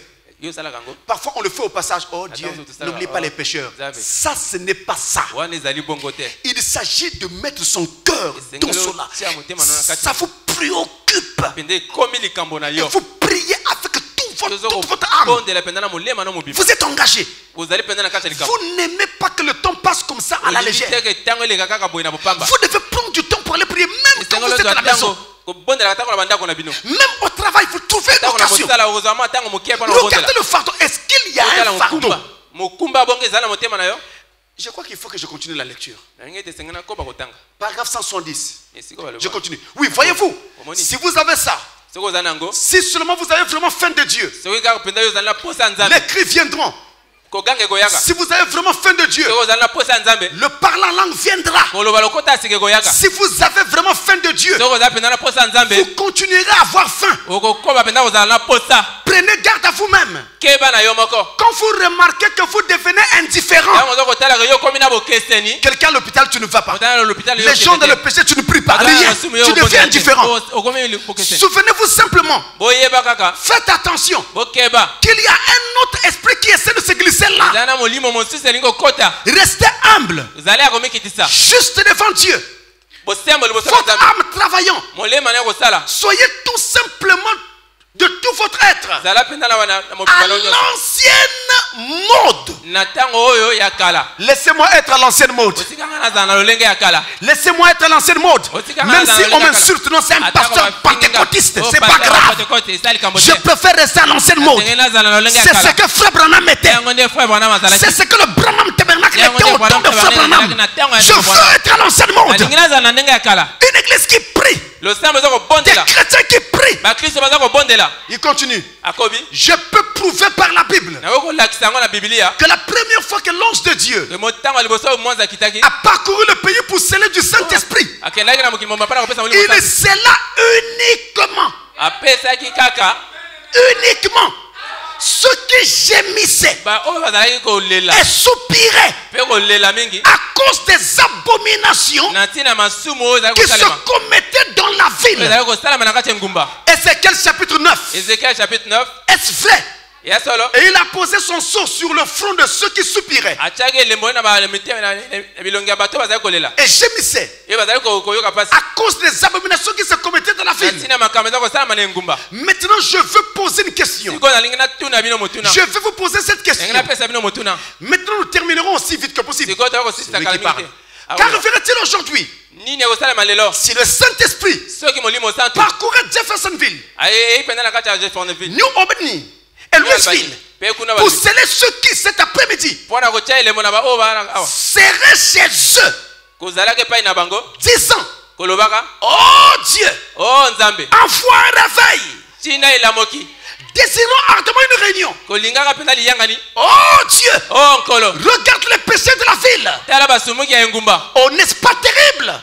Oh Dieu, oh, envoie s'il te plaît un réveil. Oh Dieu, je t'en supplie, envoie un bon prédicateur. Envoie quelqu'un, oh Seigneur. Que le Saint-Esprit, oui, qui scellerait-il? Pensez-y. Est-ce que ce soir tu serais scellé? Quand vous dormez, vous ne vous réveillez que quand le coq a chanté au mot 3 fois. La nuit, vous ne savez plus comment on prie. Comment voulez-vous voir Dieu vous accompagner tout au long de votre vie? Ou que vous devenez de plus en plus chrétien, de plus en plus spirituel, sans la prière. La prière est la seule chose qui nous rend de plus en plus spirituels. Tu peux connaître tout le message, les versets bibliques. Tu ne seras jamais aussi spirituel si tu ne pries pas assez. La spiritualité d'un chrétien, c'est la prière qui qu'il a construit. Priez et vous verrez Dieu. Et plus on prie, plus ici dans l'assemblée, on verra Dieu puissamment manifester. Même les boîteaux marcheront. Si on mène une vie de prière, si vous priez, Dieu vous donnera des visions même si vous n'avez pas un don de vision. Des sons spirituels. C'est la vie de prière qui amène cela. Les chrétiens prient peu, parlent beaucoup et passent leur temps à juger les autres. Passent leur temps à critiquer les autres au lieu de travailler pour leur construction spirituelle. Mais vous oubliez que nous sommes en train d'aller au ciel. Mais frère, nous n'allons pas à un pique-nique. Fabraham continue. Je vais terminer très bientôt. Mais ce sujet est si important. Si important. Dans la brochure, le mariage de l'agneau. En anglais, le mariage de l'agneau, c'est prêché le 21 janvier 62. 21 janvier 62 soir. Paragraphe 40 en anglais. The marriage of the Lamb. Il dit ceci. J'aimerais que chacun prête bien attention à cela. And that's the third thing when you come to Christ. Et c'est la même chose quand vous venez à Christ. Donc quand vous venez, vous lui faites une promesse. Il parlait de l'homme et de la femme. Quand ils se marient, ils se font des promesses l'un à l'autre. Donc c'est la même chose quand vous aussi venez à Christ. Vous faites des promesses à Christ. Et il commence à dire, Lord, if you receive me into your kingdom, I promise. Seigneur, si tu me reçois dans ton royaume, je promets. There you are. Vous y êtes. I love you. Je t'aimerai. Retenez ça. Chacun doit prendre ça comme un vœu pour lui. À partir de ce soir, ça doit être sa vie. I love you. Je t'aimerai. I'll be true to you. Je serai correct avec toi. I'll serve you day and night. Je te servirai jour et nuit. Il y en a qui ne le servent que le jour, mais la nuit. Il y en a qui ne le servent que la nuit, mais le jour. Mais c'est jour et nuit. It's too bad we forget that. C'est si mauvais que nous oublions cela. I'll serve you day and night. Je te servirai jour et nuit. I'll fast. Je jeûnerai. Pourquoi vous ne jeûnez que le premier vendredi du mois? Non. Un chrétien n'attend pas le premier vendredi du mois. C'est sa vie. Selon les besoins que tu as, tu jeûnes.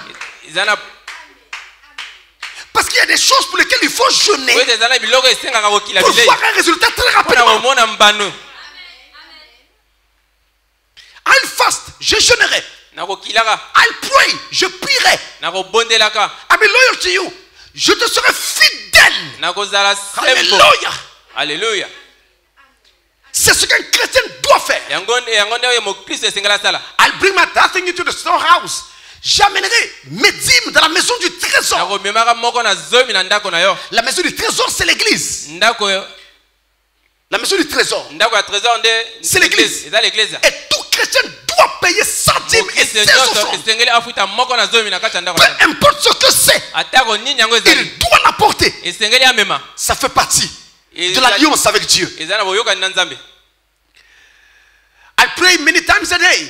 Je prierai plusieurs fois par jour. Il y en a qui ne prient que quand il faut manger. Mais plusieurs fois par jour, je dois prier. Comment faire? Avec les activités, le travail et tout.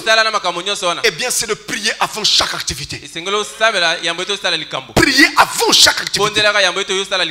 Et prier après chaque activité. Vous verrez, vous serez constamment en prière. Frère, si vous ne priez pas, je ne sais même pas comment on peut parler d'un chrétien en ce qui vous concerne. La prière est la vie du chrétien. La vie du chrétien.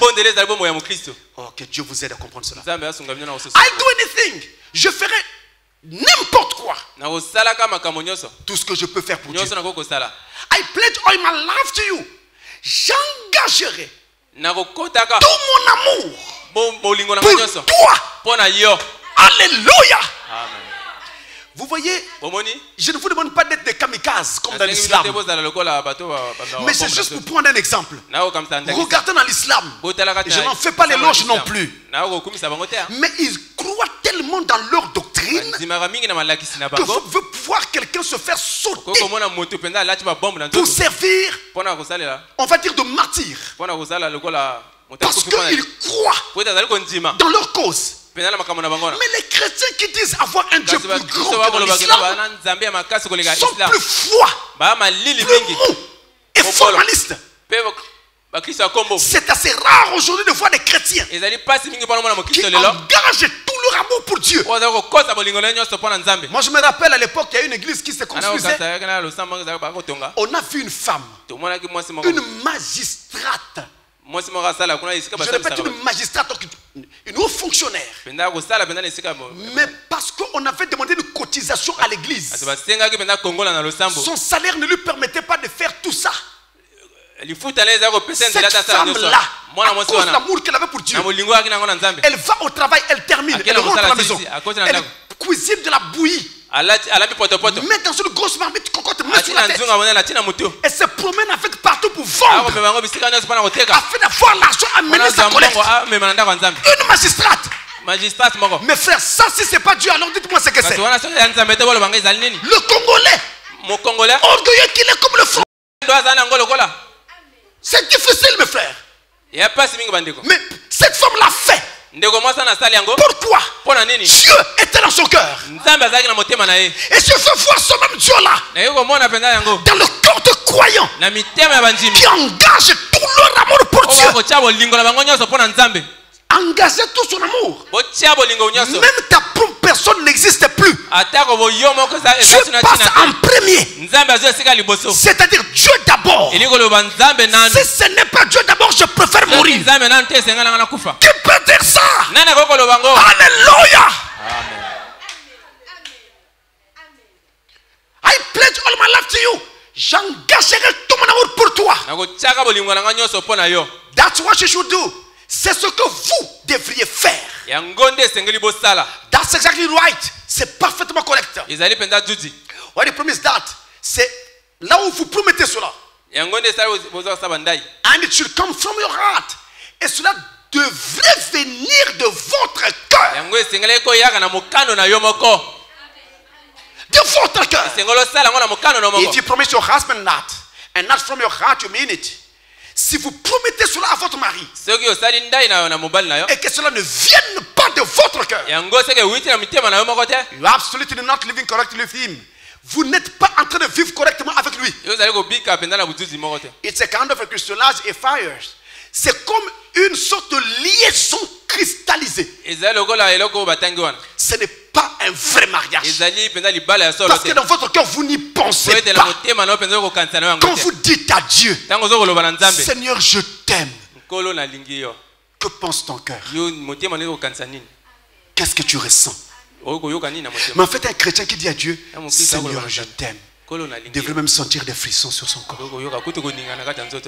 À cause de ce que cela représente en lui. La relation entre Dieu et toi, ça doit être une relation si profonde que personne n'y connaît rien. Frère Branham dit, Jésus était mystérieux. Et il explique. Ce n'est pas qu'il était magicien. Il était mystérieux parce qu'il vivait dans un monde que personne ne connaissait rien. Donc personne ne connaissait rien. Alors, il dit c'était un monde de foi parfaite. Tout le temps en communion avec le Père. Toi, si tu rentres là, ça sera pareil. Tu peux être avec quelqu'un, vous parlez, mais ce que Dieu te dit à l'instant, lui ne sait pas. Tu es en communion avec Dieu. Voilà la relation qu'il faut. Les gens qui vont être enlevés sont les gens qui vont arriver à ce niveau-là. Frères, mes sœurs, voici ma main levée. Ça fait plus de 20 ans que je prêche l'évangile. Bientôt ça fera 30 ans. Bientôt. Je vous dis ceci. On a commis une grave erreur dans le message. Celle de remplir nos têtes de toutes les citations de Frère Branham. Et dont nos cœurs sont complètement vides de toute vie. Et aujourd'hui dans les assemblées, les pasteurs s'évertuent à montrer qu'ils enseignent. Et donnent plein de connaissances. Mais où est la vie? Où est la vie du message? Ça a disparu. Et c'est ce que je vous montre. Je vous dis, beaucoup vont rater l'enlèvement. Parce qu'ils ne sont pas arrivés à ce niveau-là. Tout ce qui est église n'est pas église. Il y a des gens qui sont devenus conducteurs d'église par le courage. Mais sans un vrai appel. Sans un vrai appel. Je ne sais pas quel est le calcul qu'ils avaient en tête. Frère, je vous dis honnêtement. L'une des choses que Satan fait dans cet âge actuellement, ce n'est pas les femmes nues ou l'alcool. Ça c'est facile. Parce que n'importe quel chrétien sait que femmes nues, alcool et autres, c'est du diable. Mais la chose que Satan fait actuellement, il travaille dans les églises. Il plante des prédicateurs qui ne connaissent rien de Jésus. Si ce n'est que la théorie, mais qui ne savent pas à quel niveau il faut amener la vie des enfants de Dieu. Et donc du coup, les enfants de Dieu auront la connaissance, mais non pas la vie de ce message. Et c'est toute la différence. Et d'ailleurs, quelle connaissance on transmet?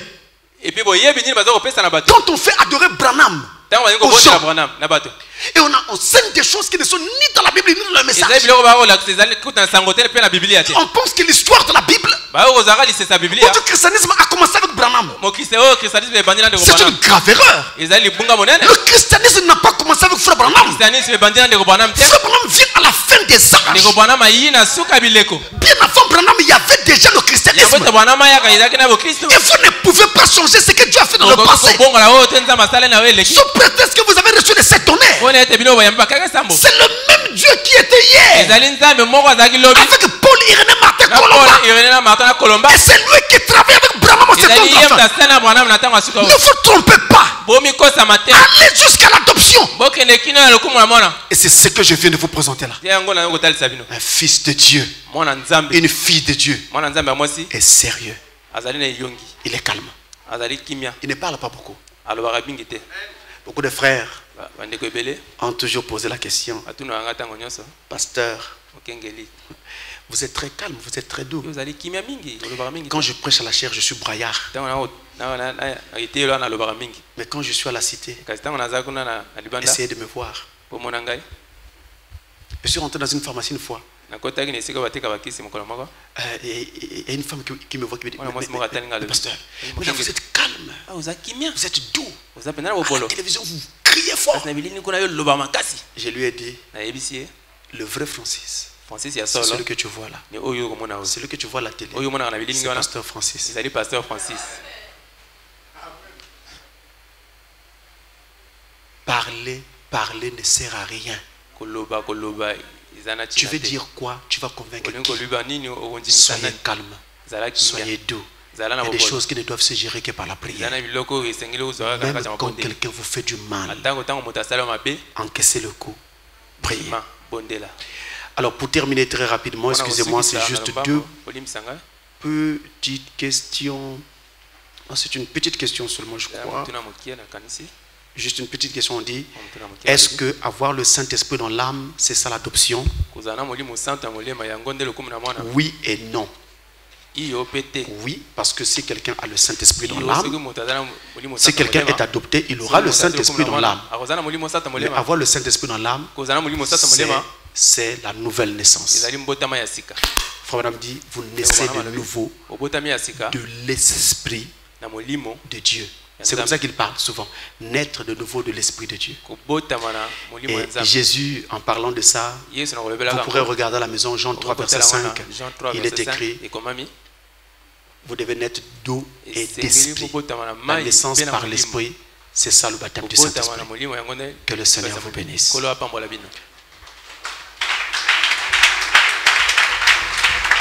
allons nous recommander au Seigneur.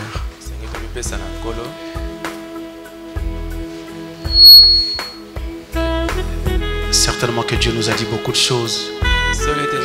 qui ont touché notre cœur, il est important que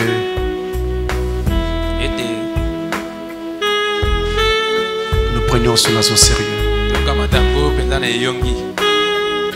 La Bible dit aujourd'hui, si vous entendez sa voix,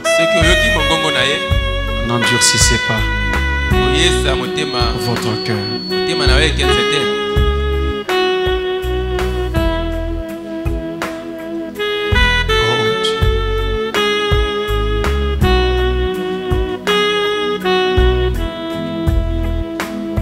Chacun va se mettre en prière. N'oubliez pas tout ce que Dieu vient de vous dire. N'oubliez pas.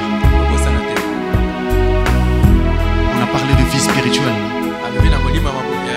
De vie spirituelle.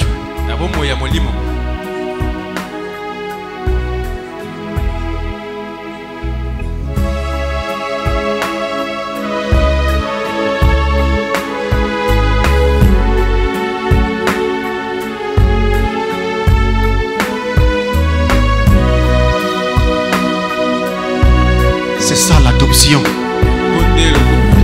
Cette vie profonde en Christ. Cette vie profonde en Christ.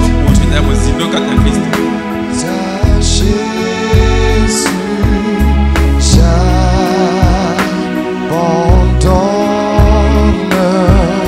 je lui donne tout librement.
Quiconque veut qu'on se souvienne de lui de la prière, lève seulement sa main.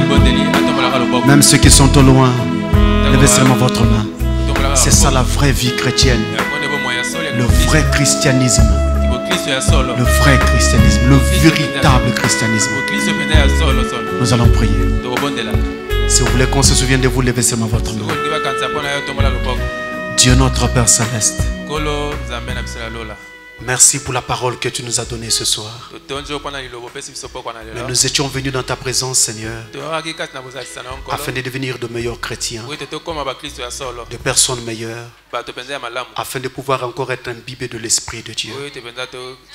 Voici les mains de tes enfants levées. La mienne aussi est levée. Parce que nous avons tous besoin de toi. Viens, Seigneur, sonde-nous. Lave-nous, transforme-nous, amène-nous, Père, à cette véritable nature, que nos vies soient profondes en Christ, Seigneur, que nous ne soyons plus superficiels, mais que nous soyons profondément ancrés en toi, et par ta grâce, que chaque cœur ici et partout à travers du monde engage tout son amour pour toi, Seigneur. Qu'il en soit ainsi. Et qu'à partir de ce jour, Seigneur, nos vies entières t'appartiennent. Nous nous abandonnons à toi. Nous nous donnons à toi. Il est écrit dans la parole: personne ne peut venir à moi si mon Père ne l'attire premièrement. Si nous nous donnons maintenant à toi, ça veut dire que toi-même tu nous as déjà attirés. Et il est aussi écrit: je ne mettrai pas dehors quiconque vient à moi. Nous venons à toi, Seigneur. Ne mets personne dehors. Celui qui n'avait pas le Saint-Esprit, alors que sa main est levée, en tant que serviteur du Dieu très haut, je prie qu'il soit baptisé du Saint-Esprit. Amène ceux qui n'étaient pas encore adoptés. Amène-les à l'adoption, Seigneur. Assez puissamment sur tes enfants. Change nos vies. Change nos pensées. Entre à nous, entre à nous, Seigneur. Entre à nous, oh Dieu. Nous t'implorons.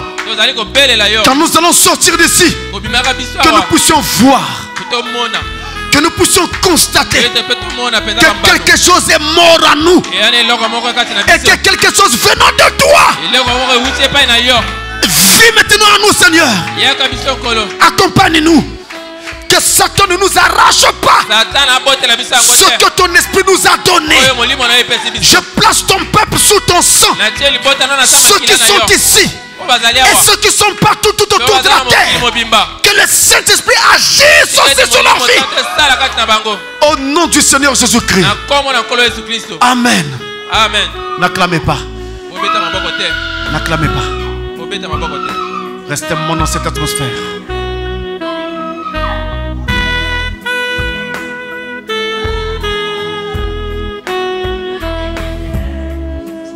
Jésus-Christ est le même hier, aujourd'hui et éternellement. Quand on le prie, il répond. Quand on lui demande, il donne. Quand on frappe, il ouvre. Quand on cherche, on trouve auprès de lui. Alléluia. Amen. Oh, n'y a-t-il pas quelqu'un qui dira dans son cœur ce soir: Seigneur, j'ai longtemps prié. Je pensais que j'étais un chrétien, mais maintenant je veux être un véritable chrétien. Je veux rentrer dans la profondeur de la vie de Dieu. Amen.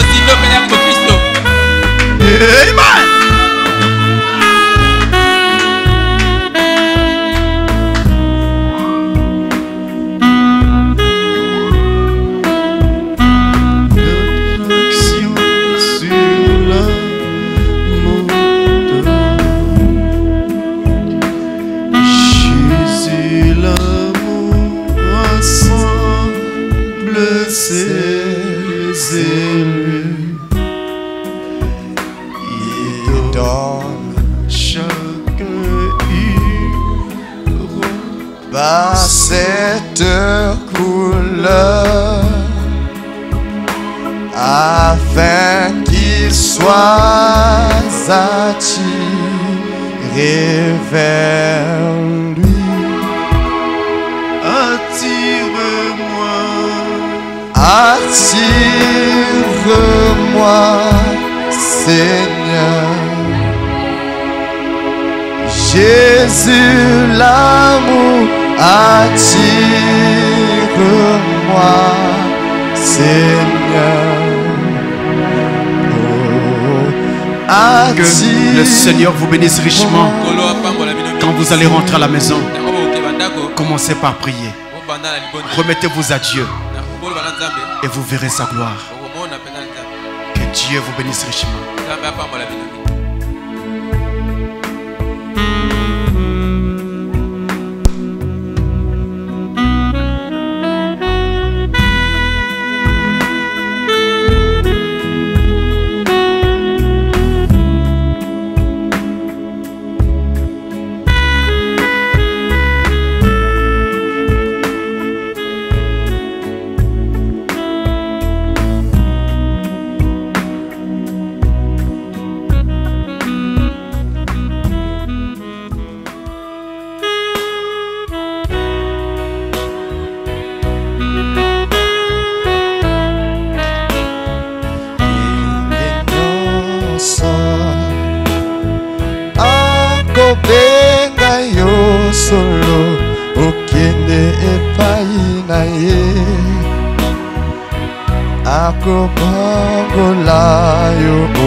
Santo yango nazali koluka bapate na Yesu babungaki kala na kati ya lopango bazonga epai na Yesu bazonga epai naye boya kokota nakacha lopa boya kokota nakacha lopango.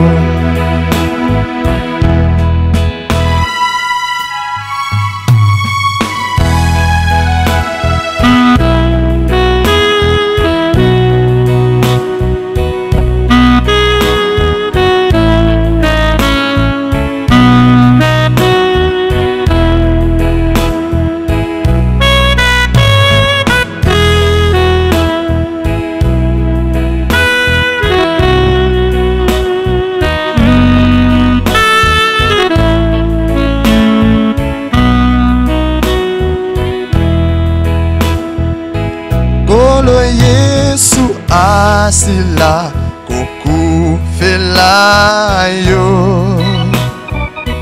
azuwa kimekumba na yonyoso akobila yo kaka okende epai na ye okamata lobiko na yango koluka bapate na Yesu babungaki kala na kati ya lopango bazonga epai na ye boya kokota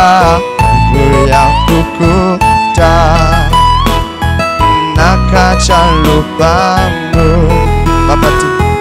bapate bayoka so